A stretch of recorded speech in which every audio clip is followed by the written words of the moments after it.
اخوان اغلبيه مصيفط ليا كيقول لي علاش ما هضرتيش على هاد اللقطه هادي، وعلاش ما قلتيش باللي ما فيهاش حمراء، وباللي الرجاء كتستافد من التحكيم والحكم ظلم طنجه وضعفهم في الماتش، لان هاد اللقطه هادي ما فيهاش حمراء. ما فيهاش حمراء، عندك الصح ما فيهاش حمراء. ولكن هاد اللقطه هادي ديال الزمراوي اللاعب ديال مراكش فيها حمراء. شوف معايا مزيان وغتبان لك علاش. واش حلال عليك وحرام علينا؟ هاد اللقطه دي ما فيهاش حمراء. شوف هنا الزمراوي ضربو جن ما قاسوش. فين هو هنا بطاقه حمراء؟ فين هي؟ ما كايناش هنا، ما كايناش حمراء.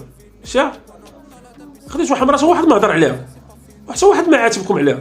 ما هضرناش، ما قلناش نديرها فيها حمراء ولا حكم ظلم مراكش ولا هذا تم ثمانية. الحكم تم ثمانية اللي نتوما كلكم عارفين الحكم تم ثمانية اشنو مع الوداد، وحنا تظلمنا في الماتش. هاد اللقطه هذه ما فيهاش اورجو.